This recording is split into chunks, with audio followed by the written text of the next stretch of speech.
నమస్తే ఫ్రెండ్స్, నేను మీ రామలక్ష్మి.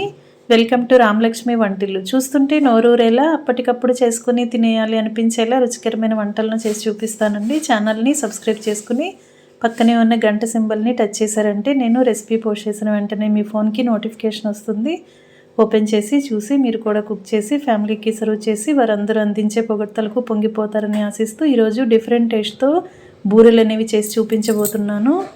ముందుగా ఒక కప్పు నిండా మినప్పప్పు తీసుకుని ఒక గిన్నెలో వేసుకోండి. సేమ్ అదే కప్పుతో అదే క్వాంటిటీలో బియ్యం కూడా తీసుకుని ఒక గిన్నెలో వేసుకోండి. రెండు వేరువేరు గిన్నెల్లో వేసుకుని వాటి నిండా వాటర్ పోసుకుని 4 గంటల పాటు నానబెట్టుకోండి. నానిన తర్వాత శుభ్రంగా కడిగిన తర్వాత పప్పును చూపిస్తానండి. నేను పొట్టున్న మినపప్పుతో చేశాను కదా, మీరు గుళ్ళు మినపప్పుతో కూడా చేసుకోండి.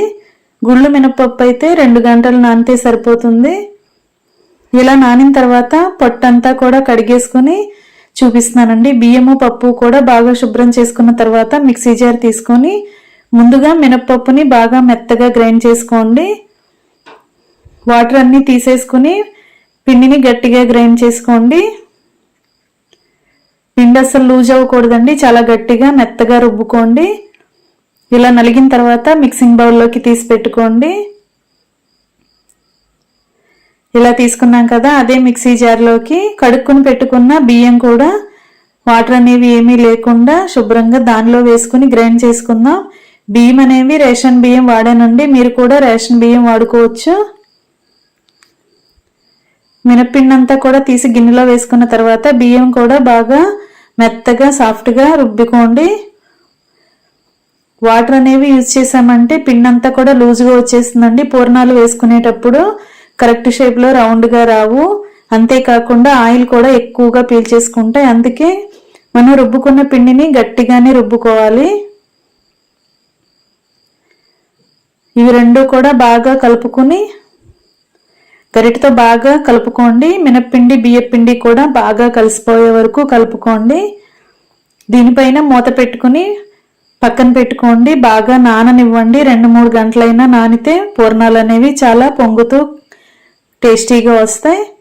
ఈ లోపుగా మనం లోపల పూర్ణానికి ప్రాసెస్ అనేది స్టార్ట్ చేద్దాం. పెసర పూర్ణాలు అని చెప్పాను కదా, ఒక కప్పు నిండా పెసరపప్పు తీసుకుని వాటర్ పోసుకుని బాగా కడుక్కోండి. వాటర్ అన్ని తీసేసుకున్న తర్వాత పప్పుని కళాయిలో వేసుకుని బాగా ఫ్రై చేసుకోవాలండి. తేమ అనేది ఏమీ లేకుండా పచ్చివాసన అంతా పోయే వరకు కూడా బాగా ఫ్రై చేసుకోండి. స్టవ్ ఆన్ చేసి కళాయి పెట్టుకుని ఫ్లేమ్ మొత్తం సిమ్లో పెట్టుకోండి. స్లో ఫ్లేమ్లోని ఈ పప్పుని బాగా ఫ్రై చేసుకోండి. వాటర్ అన్నీ కూడా ఎగిరిపోయిన తర్వాత పప్పు అంతా కూడా బాగా ఫ్రై అవుతుంది కదా, కరెక్ట్గా ఫ్రై అవుతున్నప్పుడు పచ్చివాసన అంతా పోయి కమ్మటి వాసన వస్తుందండి. అంతవరకు కూడా ఫ్రై చేసుకుని వెంటనే స్టవ్ ఆఫ్ చేసుకుని కళాయి నుండి తీసేసుకుని ఇలా వెడల్పుగా ఉన్న ఒక ప్లేట్లో తీసి పెట్టుకోండి. ఇలా పల్చగా చేసుకున్నట్లయితే త్వరగా చల్లారుతుందండి, లేదంటే మాడిపోతుంది. ఇలా మొత్తం కూడా ప్లేట్లోకి పోసుకుని చల్లారిన తర్వాత ప్రాసెస్ అనేది స్టార్ట్ చేద్దాం.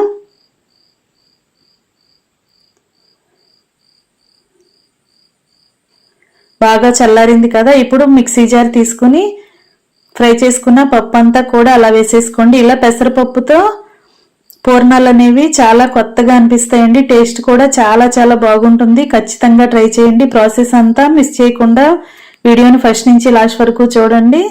అలా చల్లారిన పప్పుని మిక్సీ జార్లో వేసుకుని 2-3 యాలకులు వేసుకోండి. ఇలాచీలు వేసుకుని మెత్తని పౌడర్ లాగా గ్రైండ్ చేసుకోండి. ఇప్పుడు పెసర సున్ను రెడీ అయిపోయింది కదా, ఈ సున్నంతా కూడా గిన్నెలోకి వేసుకోండి. ఇప్పుడు స్టవ్ ఆన్ చేసుకుని కళాయి పెట్టుకుని 2-3 టేబుల్ స్పూన్లు నెయ్యి వేసుకోండి. నెయ్యిలో డ్రై ఫ్రూట్స్ అన్ని ఫ్రై చేసుకోండి. బాదం పప్పులు, జీడిపప్పులు, అలాగే మీకు ఏవి ఇంట్లో ఉంటే అవి వేసుకుని బాగా నెయ్యిలో బాగా ఫ్రై చేసుకుని తీసి గిన్నెలో వేసుకోండి. చల్లారిన తర్వాత వీటిని ఇలా ఉంచకుండా కట్ చేసుకోండి. సన్న ముక్కలుగా కట్ చేసుకుని రెడీ చేసుకోండి.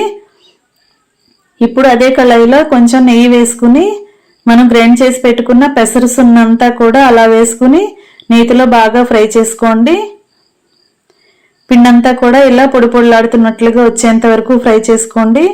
ఇప్పుడు స్టవ్ మీద కళాయిని పక్కన పెట్టేసుకుని వేరొక గిన్నె పెట్టుకుని ఒక గ్లాస్ నిండా పాలు తీసుకుని వేసుకోండి. పాలను బాగా పొంగొచ్చేంత వరకు కాగించుకోండి. ఇలా వేడివేడిగా ఉన్న పాలను మాత్రమే రెసిపీలో వాడాలండి, ఇలా స్వీట్లో వాడాలి. బాగా కాగాయి కదా. ఇప్పుడు సున్ను ఫ్రై చేసుకున్న కళాయిని స్టవ్ మీద పెట్టుకుని పాలని కొంచెం కొంచెంగా పోసుకుంటూ పిండిని కలుపుకోండి. పాలు అనేవి చాలలేదు అంటే ఇంకొక గ్లాస్ పాలను బాగా కాగించుకుని పిండిలో కలుపుకోండి. పాలు పోసిన తర్వాత పిండి అంతా కూడా పొడి పొడిలాడుతూ వచ్చేస్తుందండి. అలా కాకుండా ఇంకొంచెం ఎక్కువగా పాలను వేసుకోండి. పాలు ప్లేస్లో వాటర్ని కూడా యాడ్ చేసుకోవచ్చండి. అలా పాలతో పెసరపిండి అంతా కూడా ఉడికింది కదా. ఇప్పుడు ఏ కప్పుతో మనం పెసరపప్పు తీసుకుంటే సేమ్ అదే కప్పుతో కప్పు నిండా పంచదార తీసుకుని వేసుకోండి.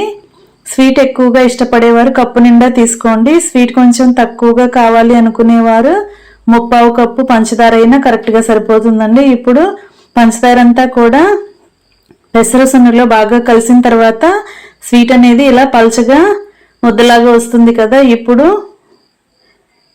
ఒక 1/4 కప్పు నెయ్యి వేసుకోండి. నెయ్యి ఎక్కువగా వేసుకుంటే స్వీట్కి టేస్ట్ అనేది చాలా చాలా బాగుంటుంది. అంతేకాకుండా స్వీట్ కూడా కళాయి నుంచి త్వరగా సపరేట్ అయిపోతుందండి. అలా రెడీ అయిన తర్వాత స్టవ్ ఆఫ్ చేసుకుని ఈ స్వీట్ని కళాయిలో ఉంచుకోకుండా ఒక మిక్సింగ్ బౌల్లోకి తీసేసుకుని వేసుకోండి. ఇప్పుడు నెయ్యిలో ఫ్రై చేసుకున్న డ్రై ఫ్రూట్స్ని సన్నగా ముక్కలుగా కట్ చేసుకుని అలా వేసుకోండి. ఇప్పుడు బాగా చల్లారిన తర్వాత ఈ స్వీట్ని చేత్తోనే మొత్తం కూడా చపాతీ ముద్దలాగా బాగా కలుపుకోండి. వేసుకున్న పప్పులన్నీ కూడా కలిసే వరకు బాగా కలుపుకుని పిండంతా కూడా సాఫ్ట్గా వచ్చేంత వరకు బాగా కలుపుకున్న తర్వాత దానిలో నుండి కొంచెం కొంచెంగా స్వీట్ తీసుకుంటూ చిన్న చిన్న బాల్స్ లాగా చేసుకుని ప్లేట్లో పెట్టుకోండి. ఫ్రెండ్స్, నా ఛానల్ని మీరు ఫస్ట్ టైం ఓపెన్ చేసిన వారైతే రన్ అవుతున్న వీడియో కింద రెడ్ కలర్లో సబ్స్క్రైబ్ ఆప్షన్ ఉంటుంది కదా, దానిని టచ్ చేసి ఏఎల్ఎల్ ఆల్ని బెల్ ఐకాన్ని కూడా యాక్టివేట్ చేయండి. నేను పెట్టబోయే రెసిపీస్ అన్నీ మీ ఫోన్కి నోటిఫికేషన్కి వస్తాయి.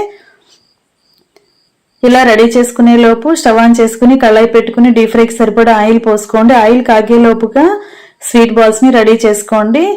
ఇప్పుడు ఆయిల్ కాగుతుంది కదా, లోపల పూర్ణం కూడా ప్రిపేర్ అయిపోయింది. ఇప్పుడు రుబ్బుకుని పెట్టుకున్న మినపిండి బియ్యపిండిని ఒకసారి చూద్దాం. పిండి అంతా కూడా బాగా నాని పొంగిందండి, చక్కగా పైకి వచ్చింది, క్వాంటిటీ అనేది పెరిగింది కదా. దీనిలోకి టేస్ట్కి సరిపడా సాల్ట్ 1/2 టీ స్పూన్ వంట సోడా వేసుకుని కొంచెంగా వాటర్ పోసుకుని సాల్ట్ అంతా కరిగే వరకు బాగా కలుపుకుని పిండిలో కలిసేంత వరకు బాగా కలుపుకోండి. ఇలా మొత్తం కూడా సాల్ట్ వంట సోడా కూడా బాగా కలిసిన తర్వాత ఒక కప్పు నిండా వాటర్ తీసుకుని చేతిని వాటర్లో తడుపుకోండి. ఇప్పుడు చేత్తోనే పిండి అంతా కూడా బాగా కలుపుకున్నట్లయితే వంట సోడా సాల్ట్ కూడా పిండిలో బాగా కలుస్తాయండి. ఇలా కలిసిన తర్వాత మనం లోపల పూర్ణాన్ని రెడీ చేసి పెట్టుకున్నాం కదా, వాటిని ఇలా పిండిలో మనకి కనిపించేలా ఇలా పైన వేసుకోండి. ఇలా రెడీ చేసుకున్నాం కదా. ఈ లోపుగా ఆయిల్ కూడా కాగింది. ఇలా కాగుతున్న ఆయిల్లో ఒక్కొక్క బాల్ని అలా మినిపిండిలో డిప్ చేస్తూ ఆయిల్లో వేసుకోండి. చేతిని వాటర్లో తడుపుకున్నట్లయితే పూర్ణాలు అనేవి చేత్తో తీసుకుని వేసుకునేటప్పుడు కరెక్ట్గా వస్తాయండి. ఇలా మీరు కూడా నేను చూపించే ప్రాసెస్తో ట్రై చేసి చూడండి. కొత్తగా నేర్చుకునే పిల్లలైతే చేతులు కాలుతాయని భయపడకుండా రసం గరిటె ఉంటుంది కదా, సాంబార్ గరిటె లాంటి దానితో కూడా ఈ ప్రాసెస్ చేసుకోవచ్చండి. ఇలా రెండు వైపులా కూడా బాగా ఫ్రై అయిన తర్వాత ఆయిల్ నుండి తీసేసుకుని గిన్నెలో వేసుకోండి. ఇదే విధంగా మిగిలిన పూర్ణం బాల్స్ని కూడా పిండిలో వేసుకుంటూ మనం లోపల పూర్ణం అంతా కూడా బాగా కవర్ అయ్యేలా పై పిండిని ఎక్కువగా తీసుకుని అలా పూర్ణాన్ని కవర్ చేసుకుంటూ ఎక్కువ పిండితో ఈ పూర్ణాలు అనేవి ప్రిపేర్ చేసి ఆయిల్లో వేసుకోవాలండి. ఇలా మొత్తం అంతా కూడా బాగా ఫ్రై అయిన తర్వాత ఆయిల్ నుండి తీసేసుకోండి. ఇదే విధంగా మనం గ్రైండ్ చేసి పెట్టుకున్న పిండిని అలాగే ఉడికిపెట్టి పెట్టుకున్న స్వీట్ బాల్స్ని కూడా అంతా కూడా రెడీ చేసుకుని డీప్ ఫ్రై చేసుకుని స్టవ్ ఆఫ్ చేసుకోవటమే. ఇంకా ఎంతో టేస్టీగా ఉండే పెసరసున్న పూర్ణాలు రెడీ అయిపోయాయి. ఇంకా సర్వింగ్ బౌల్లోకి తీసుకుని ఫ్యామిలీకి సర్వ్ చేసుకోవటమే.